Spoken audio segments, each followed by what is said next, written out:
رحمہ اللہ، امام محمد باقر رحمہ اللہ، محمد بن قاب قرضی رحمہ اللہ اور مقاتل بن حیان رحمہ اللہ اور فقہاء میں سے اسحاق بن راہویہ رحمہ اللہ کا یہی مسلک تھا، اور آخر میں امام احمد بن حنبل رحمہ اللہ نے بھی اسی کو اختیار کر لیا تھا۔ امام ابو حنیفہ، امام مالک رحمہم اللہ اور جمہور علماء کا مسلک یہ ہے کہ درود عمر میں صرف ایک مرتبہ پڑھنا فرض ہے۔ یہ کلمہ شہادت کی طرح ہے کہ جس نے ایک مرتبہ اللہ کی الہیت اور رسول صلی اللہ علیہ وسلم کی رسالت کا اقرار کر لیا، اس نے فرض ادا کر دیا۔ اسی طرح جس نے ایک دفعہ درود پڑھ لیا وہ فریضہ صلاۃ علی النبی سے سبکدوش ہو گیا۔ اس کے بعد نہ کلمہ پڑھنا فرض ہے نہ درود۔ ایک اور گروہ نماز میں اس کا پڑھنا مطلقاً واجب قرار دیتا ہے مگر تشہد کے ساتھ اس کو مقید نہیں کرتا۔ ایک دوسرے گروہ کے نزدیک ہر دعا میں اس کا پڑھنا واجب ہے۔ کچھ اور لوگ اس کے قائل ہیں کہ جب بھی حضور صلی اللہ علیہ وسلم کا نام آئے درود پڑھنا واجب ہے، اور ایک گروہ کے نزدیک ایک مجلس میں حضور صلی اللہ علیہ وسلم کا ذکر خواہ کتنی ہی مرتبہ آئے درود پڑھنا بس ایک دفعہ واجب ہے۔ یہ اختلافات صرف وجوب کے معاملے میں ہیں۔ باقی رہی درود کی فضیلت اور اس کا موجب اثر و ثواب ہونا اور اس کا ایک بہت بڑی نیکی ہونا، تو اس پر ساری امت متفق ہے۔ اس میں کسی ایسے شخص کو کلام نہیں ہو سکتا جو ایمان سے کچھ بھی بہرا رکھتا ہو۔ درود تو فطری طور پر ہر اس مسلمان کے دل سے نکلے گا جسے یہ احساس ہو کہ محمد صلی اللہ علیہ وسلم اللہ تعالیٰ کے بعد ہمارے سب سے بڑے محسن ہیں۔ اسلام اور ایمان کی جتنی قدر انسان کے دل میں ہوگی اتنی ہی زیادہ قدر اس کے دل میں نبی صلی اللہ علیہ وسلم کے احسانات کی بھی ہوگی، اور جتنا زیادہ آدمی ان احسانات کا قدر شناس ہوگا اتنا ہی زیادہ وہ حضور صلی اللہ علیہ وسلم پر درود بھیجے گا۔ پس در حقیقت کثرت درود ایک پیمانہ ہے جو ناپ کر بتا دیتا ہے کہ دین محمد صلی اللہ علیہ وسلم سے ایک آدمی کتنا گہرا تعلق رکھتا ہے اور نعمت ایمان کی کتنی قدر اس کے دل میں ہے۔ اسی بنا پر نبی صلی اللہ علیہ وسلم نے فرمایا کہ من صلی علیہ صلاۃ لم تزل الملائکہ تصلی علیہ ما صلی علیہ، جو شخص مجھ پر درود بھیجتا ہے ملائکہ اس پر درود بھیجتے رہتے ہیں جب تک کہ وہ مجھ پر درود بھیجتا رہتا ہے۔ من صلی علیہ واحدۃ صلی اللہ علیہ عشرہ، جو مجھ پر ایک بار درود بھیجتا ہے اللہ اس پر 10 بار درود بھیجتا ہے۔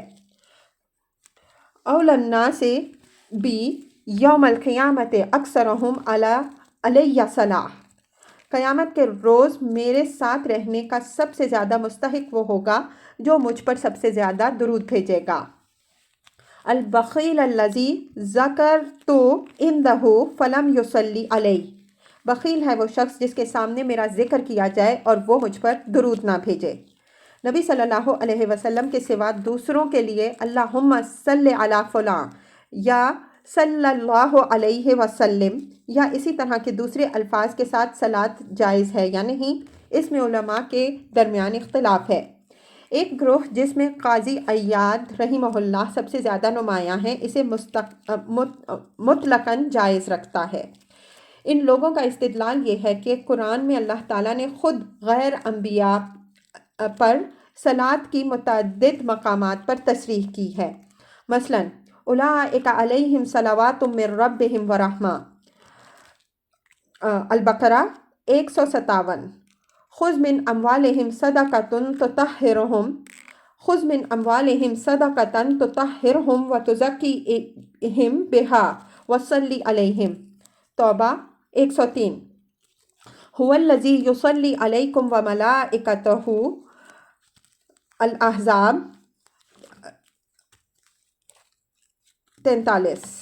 اسی طرح نبی صلی اللہ علیہ وسلم نے بھی متعدد مواقع پر لفظ صلاۃ کے ساتھ غیر انبیاء کو دعا دی ہے۔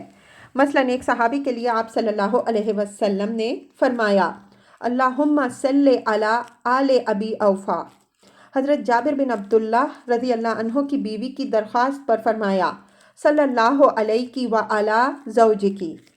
جو لوگ زکوٰۃ لے کر حاضر ہوتے ان کے حق میں آپ صلی اللہ علیہ وسلم فرماتے اللہم صلی علیہم۔ حضرت سعد بن عبادہ رضی اللہ عنہ کے حق میں آپ صلی اللہ علیہ وسلم نے فرمایا اللہم جعل صلاتک و رحمتک علی آل سعد بن عبادہ۔ اور مومن کی روح کے متعلق حضور صلی اللہ علیہ وسلم نے خبر دی کہ ملائکہ اس کے حق میں دعا کرتے ہیں صلی اللہ علیہ و علی جسدک۔ لیکن جمہور امت کے نزدیک ایسا کرنا اللہ اور اس کے رسول صلی اللہ علیہ وسلم کے لیے تو درست تھا مگر ہمارے لیے درست نہیں۔ وہ کہتے ہیں کہ اب یہ اہل اسلام کا شعار بن گیا ہے کہ وہ صلاۃ و سلام کو انبیاء علیہم السلام کے لیے خاص کرتے ہیں، اس لیے غیر انبیاء کے لیے اس کا استعمال سے پرہیز کرنا چاہیے۔ اسی بنا پر حضرت عمر بن عبدالعزیز رحمہ اللہ نے ایک مرتبہ اپنے ایک عامل کو لکھا تھا کہ میں نے سنا ہے کچھ واعظین نے یہ نیا طریقہ شروع کیا ہے کہ وہ صلاۃ علی النبی کی طرح اپنے سرپرستوں اور حامیوں کے لیے بھی صلاۃ کا لفظ استعمال کرتے ہیں۔ میرا یہ خط پہنچنے کے بعد ان لوگوں کو اس فعل سے روک دو، انہیں حکم دو کہ وہ صلاۃ کو انبیاء علیہم السلام کے لیے مخصوص رکھیں اور دوسرے مسلمانوں کے حق میں دعا پر اکتفا کریں۔ روح المعانی اکثریت میں یہ مسلک بھی ہے کہ حضور صلی اللہ علیہ وسلم کے سوا کسی نبی کے لیے بھی صلی اللہ علیہ وسلم کے الفاظ کا استعمال درست نہیں ہے۔ ان الذین یؤذون اللہ ورسولہ لعنہم اللہ فی الدنیا والآخرہ۔ جو لوگ اللہ اور اس کے رسول صلی اللہ علیہ وسلم کو اذیت دیتے ہیں ان پر دنیا اور آخرت میں اللہ نے لعنت فرمائی ہے۔ وَأَعَدَّ لَهُمْ عَذَابًا مُهِينًا، اور ان کے لیے رسوا کن عذاب مہیا کر رکھا ہے۔ تفسیر۔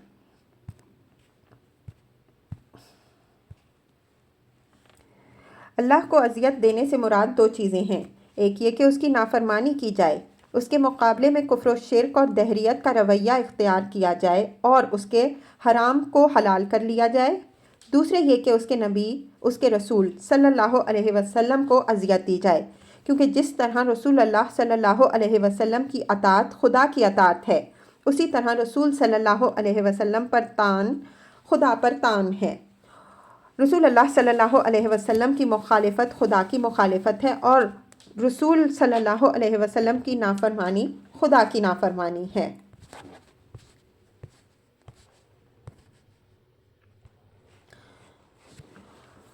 والذین یؤذون المؤمنین والمؤمنات بغیر ما اکتسبوا، اور جو لوگ مومن مردوں اور عورتوں کو بے قصور اذیت دیتے ہیں فقد احتملوا بہتانا و اثما مبینا، انہوں نے ایک بڑے بہتان اور صریح گناہ کا وبال اپنے سر لے لیا ہے۔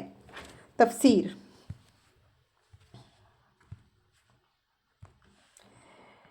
یہ آیت بہتان کی تعریف متعین کرتی ہے، یعنی جو عیب آدمی میں نہ ہو یا جو قصور آدمی نے نہ کیا ہو وہ اس کی طرف منسوب کرنا۔ نبی صلی اللہ علیہ وسلم نے بھی اس کی تصریح فرمائی۔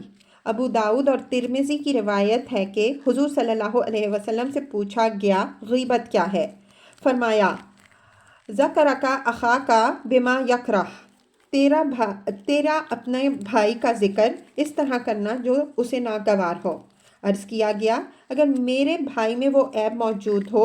فرمایا ان کان فیہ ما تقول فقد اغتبہ وان لم یکن فیہ ما تقول فقد بہتہ، اگر اس میں وہ عیب موجود ہے جو تو نے بیان کیا تو تو نے اس کی غیبت کی، اور اگر وہ اس میں نہیں ہے تو تو نے اس پر بہتان لگایا۔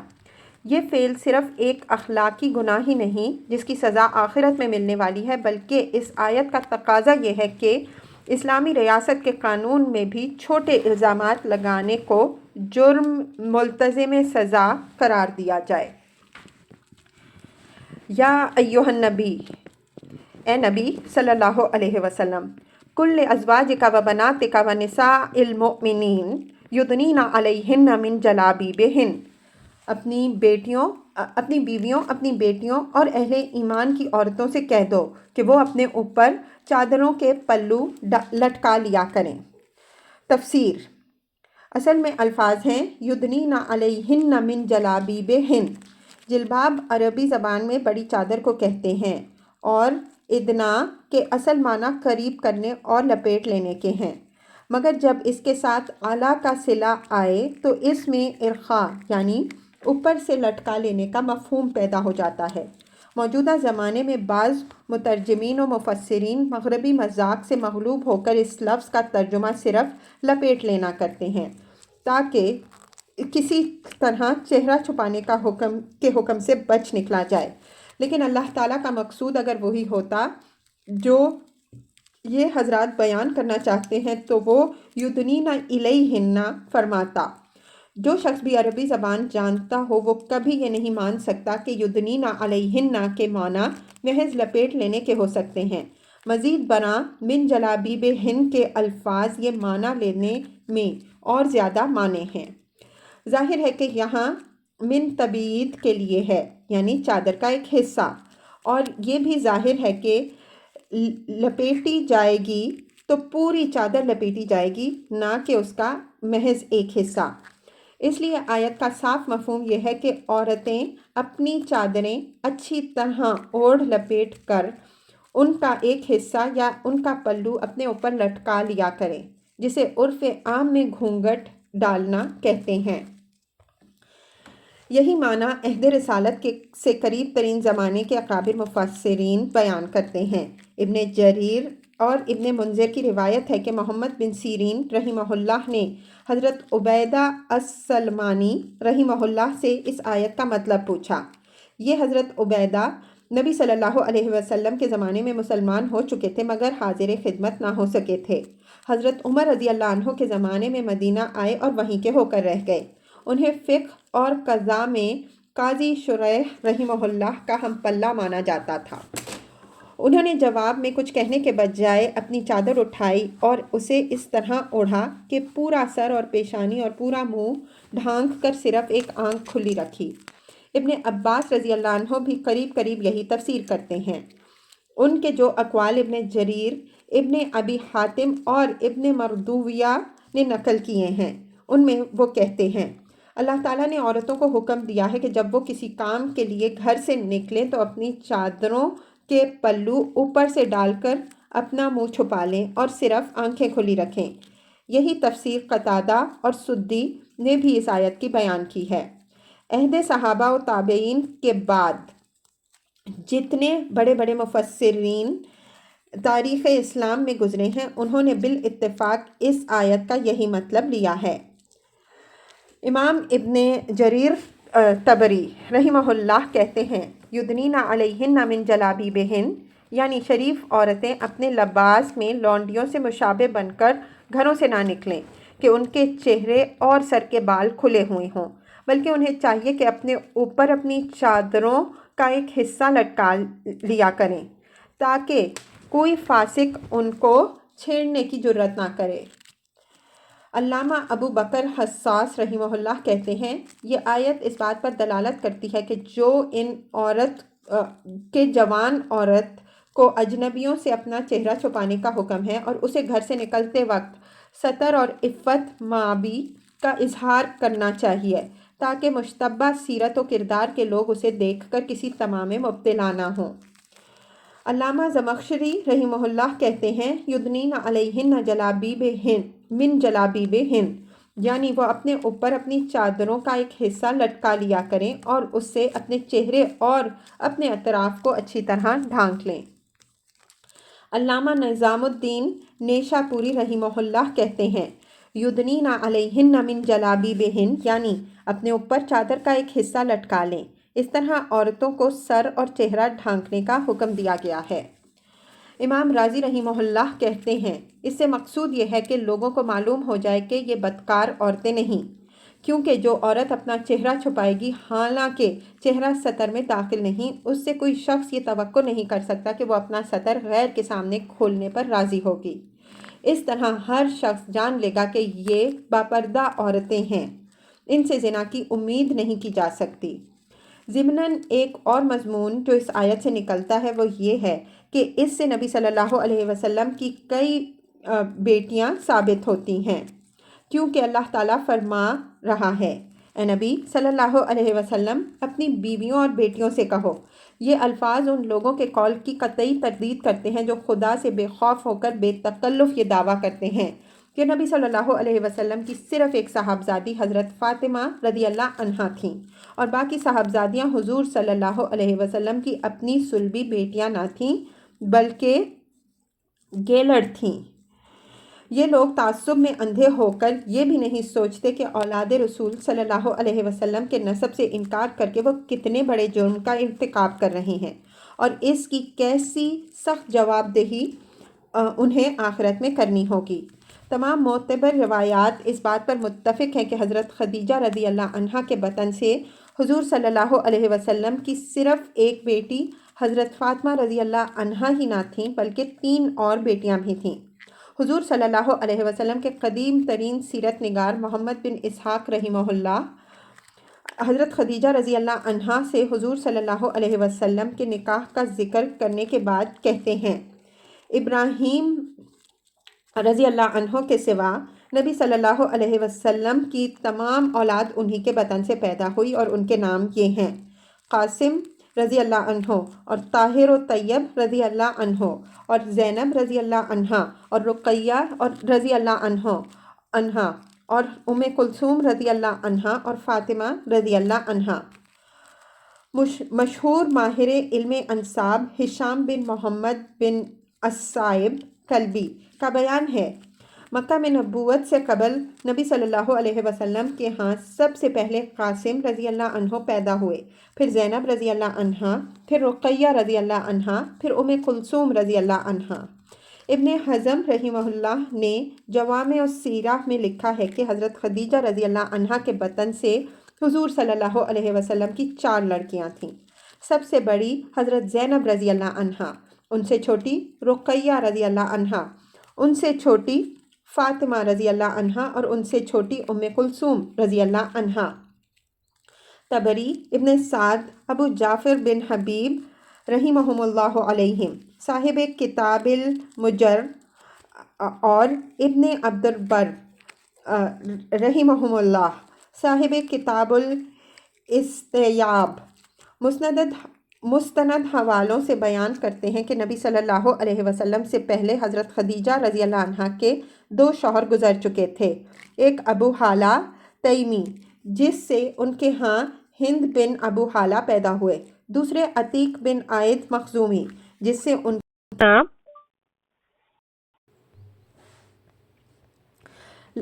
ایک لڑکی ہند نامی پیدا ہوئی۔ اس کے بعد ان کا نکاح حضور صلی اللہ علیہ وسلم سے ہوا، اور تمام علماء انساب متفق ہیں کہ آپ صلی اللہ علیہ وسلم کی صلب سے ان کے ہاں وہ 4 صاحبزادیاں پیدا ہوئیں جن کے نام اوپر مذکور ہیں۔ ان تمام بیانات کو قرآن مجید کی یہ تصریح قطعی ثبوت بنا دیتی ہے کہ حضور صلی اللہ علیہ وسلم کی ایک ہی صاحبزادی نہ تھیں بلکہ کئی صاحبزادیاں تھیں۔ ذالک ادنیٰ ان یعرفن، یہ طریقہ زیادہ مناسب ہے تاکہ وہ پہچان لی جائیں، فلا یؤذین، اور نہ ستائی جائیں۔ تفسیر: پہچان لی جائیں سے مراد یہ ہے کہ ان کو اس سادہ اور حیا دار لباس میں دیکھ کر ہر دیکھنے والا جان لے کہ وہ شریف اور باعصمت عورتیں ہیں، آوارہ اور کھلاڑی نہیں ہیں کہ کوئی بدکار انسان ان سے اپنے دل کی تمنا پوری کرنے کی امید کر سکے۔ نہ ستائی جائیں سے مراد یہ ہے کہ ان کو نہ چھیڑا جائے، ان سے تعرض نہ کیا جائے۔ اس مقام پر ذرا ٹھہر کر یہ سمجھنے کی کوشش کیجیے کہ قرآن کا یہ حکم اور وہ مقصد حکم جو اللہ تعالیٰ نے خود بیان کیا ہے، اسلامی قانون معاشرت کی کیا روح ظاہر کرتا ہے۔ اس سے پہلے سورہ نور آیت 31 میں یہ ہدایت گزر چکی ہے کہ عورتیں اپنی آرائش و زیبائش کو فلاں فلاں قسم کے مردوں اور عورتوں کے سوا کسی کے سامنے ظاہر نہ کریں، اور زمین پر پاؤں مارتی ہوئی نہ چلیں کہ لوگوں کو اس زینت کا علم ہو جو انہوں نے چھپا رکھی ہے۔ اس حکم کے ساتھ سورہ احزاب کی اس آیت کو ملا کر پڑھا جائے تو صاف معلوم ہو جاتا ہے کہ یہاں چادر اوڑھنے کا جو حکم ارشاد ہوا ہے اس کا منشا اجنبیوں سے زینت چھپانا ہی ہے، اور ظاہر ہے کہ یہ منشا اسی صورت میں پورا ہو سکتا ہے جبکہ چادر بجائے خود سادہ ہو، ورنہ ایک مزین اور جاذب نظر کپڑا لپیٹ لینے سے تو یہ منشا الٹا اور فوت ہو جائے گا۔ اس پر مزید یہ کہ اللہ تعالیٰ صرف چادر لپیٹ کر زینت چھپانے ہی کا حکم نہیں دے رہا، بلکہ یہ بھی فرما رہا ہے کہ عورتیں چادر کا ایک حصہ اپنے اوپر لٹکا لیا کریں۔ کوئی معقول آدمی اس ارشاد کا مطلب اس کے سوا کچھ نہیں لے سکتا کہ اس سے مقصود گھونگھٹ ڈالنا ہے، تاکہ جسم و لباس کی زینت چھپنے کے ساتھ ساتھ چہرہ بھی چھپ جائے۔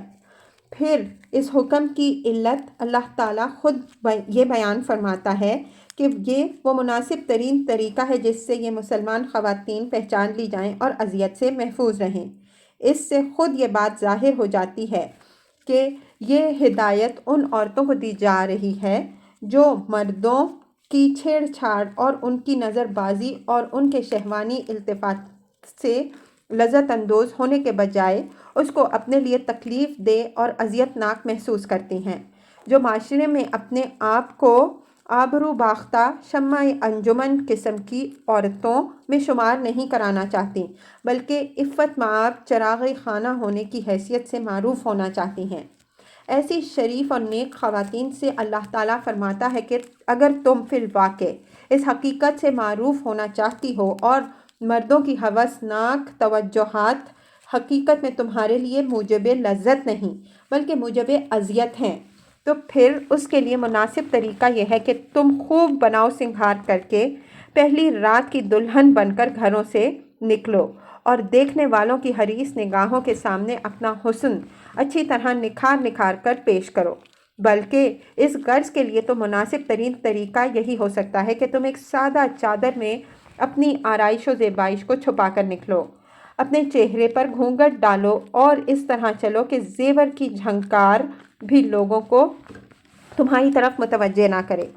جو عورت باہر نکلنے سے پہلے بن ٹھن کر تیار ہوتی ہے اور اس وقت تک گھر سے قدم نہیں نکالتی جب تک ساتھ سنگھار نہ کر لے، اس کی غرض اس کے سوا آخر اور کیا ہو سکتی ہے کہ وہ دنیا بھر کے مردوں کے لیے اپنے آپ کو جنت نگاہ بنانا چاہتی ہے اور انہیں خود دعوت التفات دیتی ہے۔ اس کے بعد اگر وہ یہ کہتی ہے کہ دیکھنے والوں کی بھوکی نگاہیں اسے تکلیف دیتی ہیں، اس کے بعد اگر وہ اس کا دعویٰ یہ ہے کہ وہ معاشرے کی بیگم اور مقبول عام خاتون ہونے کی حیثیت سے معروف نہیں ہونا چاہتی بلکہ عفت مآب گھرستن بن کر رہنا چاہتی ہے، تو یہ ایک فریب کے سوا اور کچھ نہیں۔ انسان کا قول اس کی نیت متعین نہیں کرتا بلکہ اس کی اصل نیت وہ ہوتی ہے جو اس کے عمل کی شکل اختیار کرتی ہے، لہٰذا جو عورت جاذب نظر بن کر غیر مردوں کے سامنے جاتی ہے اس کا یہ عمل خود ظاہر کر دیتا ہے کہ اس کے پیچھے کیا محرکات کام کر رہے ہیں۔ اسی لیے فتنے کے طالب لوگ اس سے وہی توقعات وابستہ کرتے ہیں جو ایسی عورت سے وابستہ کی جا سکتی ہیں۔ قرآن عورتوں سے کہتا ہے کہ تم بیک وقت چراغ خانہ اور شمع انجمن نہیں بن سکتی۔ چراغ خانہ بننا ہے تو ان طور طریقوں کو چھوڑ دو جو شمع انجمن بننے کے لیے موزوں ہیں، اور وہ طرز زندگی اختیار کرو جو چراغ خانہ بننے میں مددگار ہو سکتا ہے۔ کسی شخص کی ذاتی رائے خواہ قرآن کے موافق ہو یا اس کے خلاف، اور وہ قرآن کی ہدایت کو اپنے لیے ضابطۂ عمل کی حیثیت سے قبول کرنا چاہے یا نہ چاہے، بہرحال اگر وہ تعبیر کی بددیانتی کا ارتکاب نہ کرنا چاہتا ہو تو قرآن کا منشا سمجھنے میں غلطی نہیں کر سکتا، اور اگر منافق نہیں ہے تو صاف صاف یہ ماننے گا کہ قرآن کا منشا وہی ہے جو اوپر بیان کیا گیا ہے۔ اس کے بعد جو خلاف ورزی بھی وہ کرے گا یہ تسلیم کر کے کرے گا کہ وہ قرآن کے خلاف عمل کر رہا ہے یا قرآن کی ہدایت کو غلط سمجھتا ہے۔ وَكَانَ اللَّهُ غَفُورًا رَحِيمًا، اللہ غفور و رحیم ہے۔ تفسیر: یعنی پہلے جاہلیت کی حالت میں جو غلطیاں کی جاتی رہی ہیں اللہ اپنی مہربانی سے ان کو معاف کر دے گا، بشرطے کہ اب صاف صاف ہدایت مل جانے کے بعد تم اپنے طرز عمل کی اصلاح کر لو اور جان بوجھ کر اس کی خلاف ورزی نہ کرو۔ لَئِن لَّمْ يَنْتَهِ الْمُنَافِقُونَ وَالَّذِينَ فِي قُلُوبِهِم مَّرَضٌ، اگر منافقین اور وہ لوگ جن کے دلوں میں خرابی ہے اپنی حرکتوں سے باز نہ آئے۔ تفسیر۔ دل کی خرابی سے مراد یہاں دو قسم کی خرابیاں ہیں۔ ایک یہ کہ آدمی اپنے آپ کو مسلمانوں میں شمار کرانے کے باوجود اسلام اور مسلمانوں کا بدخواہ ہو۔ دوسرا یہ کہ آدمی بدنیتی، آوارگی اور مجرمانہ ذہنیت میں مبتلا ہو اور اس کے ناپاک رجحانات اس کی حرکات و سکنات میں پھوٹے پڑتے ہوں۔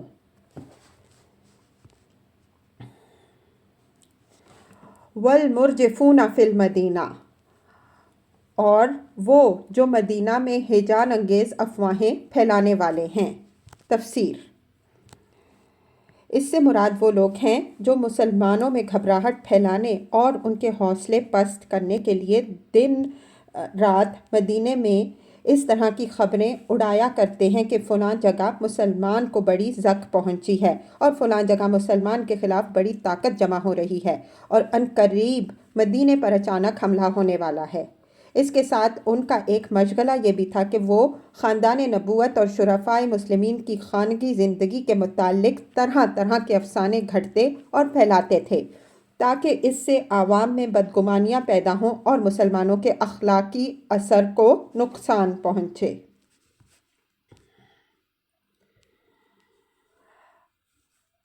لَنُغْرِيَنَّكَ بِهِمْ ثُمَّ لَا يُجَاوِرُونَكَ فِيهَا إِلَّا قَلِيلًا، تو ہم ان کے خلاف کارروائی کرنے کے لیے تمہیں اٹھا کھڑا کریں گے، پھر وہ اس شہر میں مشکل ہی سے تمہارے ساتھ رہ سکیں گے۔ ملعونین، ان پر ہر طرف سے لعنت کی بھوچھاڑ ہوگی۔ اینما ثقفوا اخذوا وقتلوا تقتیلا، جہاں کہیں پائے جائیں گے پکڑے جائیں گے اور بری طرح مارے جائیں گے۔ سنت اللہ فی الذین خلو من قبل، یہ اللہ کی سنت ہے جو ایسے لوگوں کے معاملے میں پہلے سے چلی آ رہی ہے۔ وَلَن تَجِدَ لِسُنَّتِ اللَّهِ تَبْدِیلًا، اور تم اللہ کی سنت میں تبدیلی نہ پاؤ گے۔ تفسیر۔ یعنی یہ اللہ کی شریعت کا ایک مستقل ضابطہ ہے کہ ایک اسلامی معاشرے اور ریاست میں اس طرح کے مفسدین کو کبھی پھلنے پھولنے کا موقع نہیں دیا جاتا۔ جب بھی کسی معاشرے اور ریاست کا نظام خدائی شریعت پر قائم ہوگا، اس میں ایسے لوگوں کو پہلے متنبع کر دیا جائے گا تاکہ وہ اپنی روش بدل لیں، اور پھر جب وہ باز نہ آئیں گے تو سختی کے ساتھ ان کا استئصال کر ڈالا جائے گا۔